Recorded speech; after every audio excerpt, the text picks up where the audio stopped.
আল্লাহর কাছে আপনারা জানেন যে মুসা আলাইহিস সালাম উনি বারবার প্রশ্ন করেছিলেন যে, "আল্লাহ আমি যদি আল্লাহ হইতাম আর তুমি যদি মুসা হইতে তাহলে কি চাইতা?" তখন আল্লাহ কিন্তু বলছেন সুস্থতা। আমরা সেই সুস্থতা নিয়ে আজকে কথা বলব। আসলে এই সুস্থ থাকার জন্য আমাদের কি করা দরকার?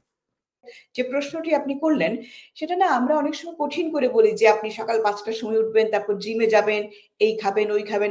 তো এটা শুনলে অনেকে ভয় পেয়ে যায়। আরেকটা জিনিস যেমন খুব কঠিন না করে আমি খুব সহজ করে যদি বলি, একটা কথা আছে যে, "eat breakfast like a king, lunch like a Prince and dinner like a popper." যেমন ধরুন একটা হচ্ছে আমরা যেন সবসময় হাইড্রেটেড থাকি। যথেষ্ট পরিমাণ একজন অ্যাডাল্টের ২ লিটার পানি আপনার যদি কিডনিতে কোনো সমস্যা না থাকে, ডাক্তারের কোনো রকম পরামর্শ মানে কন্ট্রাইন্ডিকেশন না থাকে আপনার অন্তত ২ লিটার পানি সারাদিনে খেতে হবে। এখন আপনি যদি ভরপেটে খাওয়ার পরে একটা মিষ্টি খান, আপনার মিষ্টির যে তেষ্টাটা ছিল সেইটাও আপনার ইচ্ছাটাও পূরণ হলো।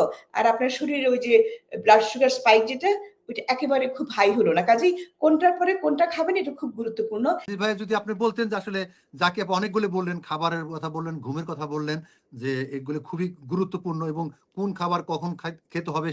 আজিজ ভাই, ওজন কমানোর জন্য আসলে কি পরামর্শ দিয়ে থাকেন? যে ওজন কমাইতে হলে ওই যে ২ টা দিকে লক্ষ্য রাখতে হবে। খাওয়ার দিকে লক্ষ্য রাখতে হবে। আমাদের নড়াচড়া ঠিক মতো করতে হবে। আমাদের ব্যায়াম করতে হবে।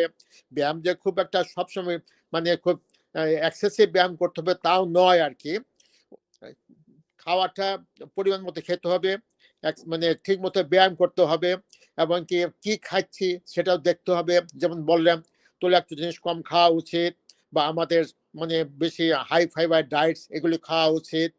যে সবকিছু মিলিয়ে একটা মানে ব্যালেন্স ডায়েট যা বলে আরকি। আমরা যে ব্যালেন্স ডায়েট খাই এবং ব্যালেন্স লাইফস্টাইল। যেমন নামাজটা পড়ি। ফর এক্সাম্পল ৫ ওয়াক্ত নামাজ পড়ি।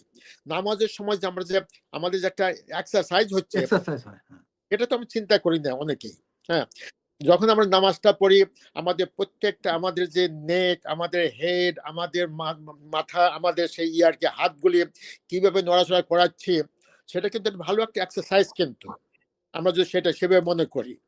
হেঁটে গেলে সুবিধা হয়। একদিকে তো একটু এক্সারসাইজ হলো, ২ দিকে একটু ওই মানে আমি একটু ভালো একটা কিছু চিন্তা করে যাচ্ছি বা দ্য সেম টাইম আমাদের we live in the society. আমরা যদি লোকজনের সঙ্গে বেশি মেলামেশা করি, আমাদের আরেকটা বড় দিক আছে আমাদের মেন্টাল হেলথ যেটা।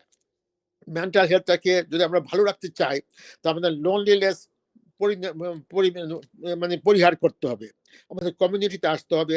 সবার সঙ্গে যে সুন্দরভাবে কথা বলি, এজন্য আরেকটা উদ্দেশ্য মসজিদে গিয়ে সবার সঙ্গে দেখা করা, সবার সঙ্গে কথা বলা, একে অপরকে হেল্প করা।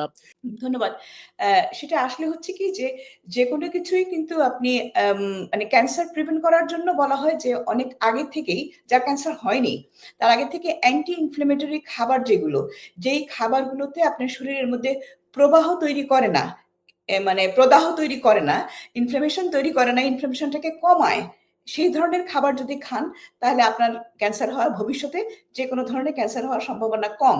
যেমন মানে অ্যান্টি ইনফ্ল্যামেটরি অ্যান্টি ইনফ্ল্যামেটরি খাবারের মধ্যে রয়েছে যেমন সবজি যেগুলো ফাইবার বেশি এবং ফলের মধ্যে যেকোনো ফলই যেগুলোর মধ্যে একটু সুগার কম, বিশেষ করে ব্লুবেরি, হ্যাঁ? ভিউয়ার্স, এতক্ষণ আমরা খুব চমৎকার আলোচনা শুনলাম এবং এই আলোচনার মাধ্যমে যদি আপনারা একজন লোকও সুস্থ থাকেন, একটা মুহূর্তের জন্য সুস্থ থাকেন, সেটাই হবে আমাদের সার্থকতা এবং সবাই ভালো থাকবেন এবং যে কথাগুলো আসলে বলছে যে নিজেদেরকেই সচেতন হতে হবে। খাওয়া-দাওয়া থেকে শুরু করে, ঘুম থেকে শুরু করে নিজে চেষ্টা করুন এবং আশা করি সবাই আমরা সুস্থ থাকবো। এই বছর এবং আগামী বছর এবং আগামী ভবিষ্যৎ আমাদের সুস্থতা বয়ে আনবে।